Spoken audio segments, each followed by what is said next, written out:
നിങ്ങൾക്ക് വിജയിക്കണമെന്നുണ്ടെങ്കിൽ നുണ പറയാം, അടുത്തൊരാളെ മോറലി ഇമോഷണലി അത് ബന്ധമൊന്നും നോക്കാതെ നമുക്ക് വലിച്ചു കീറാം. അതുപോലെ തന്നെ ആവശ്യം വരുമ്പോൾ കാലുവാരാം. പറയുന്ന സാധനം തെറ്റാണെന്ന് പൂർണ്ണ ബോധ്യമുണ്ടെങ്കിലും ഉറച്ച ശബ്ദത്തിൽ ഡോമിനന്റ് ആയിട്ട് പറഞ്ഞ് ഞാൻ പറഞ്ഞത് ശരിയാണെന്ന് സ്ഥാപിച്ചെടുക്കാം.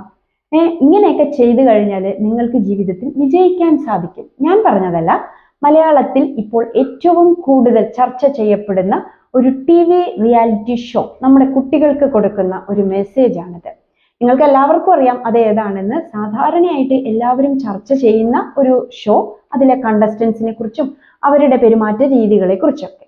ഇത് കാണുന്നത് മെച്ചുവേർഡ് ആയിട്ടുള്ള ഒരാളാണെങ്കിൽ അത് വെറും ഷോ ആണെന്നും ഇതിനപ്പുറമൊക്കെയാണ് റിയൽ ലൈഫ് എന്നൊരു ചിന്തയൊക്കെ ഉള്ള ഒരാളാണെങ്കിൽ ഇറ്റ്സ് ഓക്കെ. അതിനപ്പുറം നമ്മുടെ കുട്ടികള് അവര് സ്കൂളിൽ പോകുന്നത് തന്നെ ഇത് ആലോചിച്ച് ആവലാതിപ്പെട്ടിട്ടാണ്. കുറച്ച് ആൾക്കാരെ ഇവിടെ ഒരു വീട്ടിൽ പിടിച്ച് പൂട്ടിയിട്ടിട്ടുണ്ട്. തിരിച്ചു വരുമ്പോഴേക്കും ആരൊക്കെ തമ്മിൽ തല്ലിട്ടു, ആരൊക്കെ എന്തൊക്കെ വാക്കുകൾ ഉപയോഗിച്ചു, ഇതൊക്കെ അറിയാനുള്ള ഒരു ക്യൂരിയോസിറ്റി കൊണ്ടാണ് സ്കൂളിൽ നിന്ന് തന്നെ ഓടി വരുന്നത്. നമ്മുടെ കുട്ടികൾ, ഞാൻ പറഞ്ഞത് ചെറിയ കുട്ടികളെ കുറിച്ചാണ്. അവരുടെ സ്വഭാവ രൂപീകരണത്തില് ഒരു വലിയ പങ്ക് ഇത്തരം ഷോകൾ എന്താ പറയാ സ്വാധീനിക്കുന്നുണ്ട്.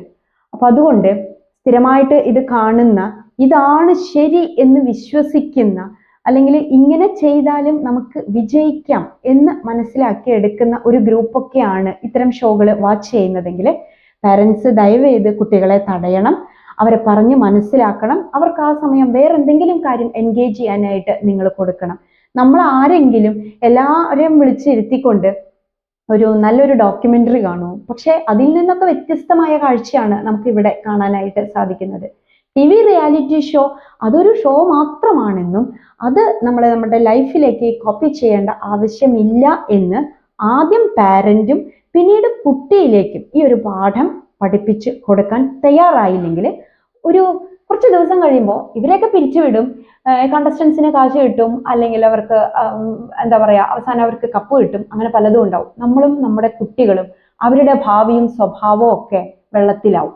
അപ്പൊ അതുകൊണ്ട് ഇങ്ങനെയുള്ള കാര്യങ്ങൾക്ക് തീരുമാനമെടുക്കുമ്പോൾ ഞാൻ മെന്റലി അതിന് ഓക്കെയാണോ, എൻ്റെ കുട്ടി ഇത് മെന്റലി എടുക്കാനായിട്ട് തയ്യാറാണോ എന്നൊക്കെ ചിന്തിച്ചിട്ട് വേണം നമ്മൾ ഇത്തരം ഷോകളൊക്കെ കുട്ടികളെ കാണിക്കാനായിട്ട്. കൊച്ചു കുട്ടികൾക്ക് കാർട്ടൂൺ കാട്ടിക്കൊടുത്ത് ചോറ് കൊടുത്തിരുന്ന ചിലരെങ്കിലും ഇപ്പോൾ ഈ ഷോ കാണിച്ച് അവരുടെ തല്ല് കാണിച്ചു കൊടുത്തിട്ട് ഫുഡ് കൊടുക്കുന്ന ഒരു ട്രെൻഡും നിലവിൽ വന്നിട്ടുണ്ട്. ഇതൊക്കെ കാണുമ്പോൾ നമുക്ക് വല്ലാത്ത വിഷമം തോന്നുന്നുണ്ട്. അതുകൊണ്ടാണ് ഇത്തരം കാര്യങ്ങളൊക്കെ സംസാരിക്കുന്നത്. Let light Shine out of darkness.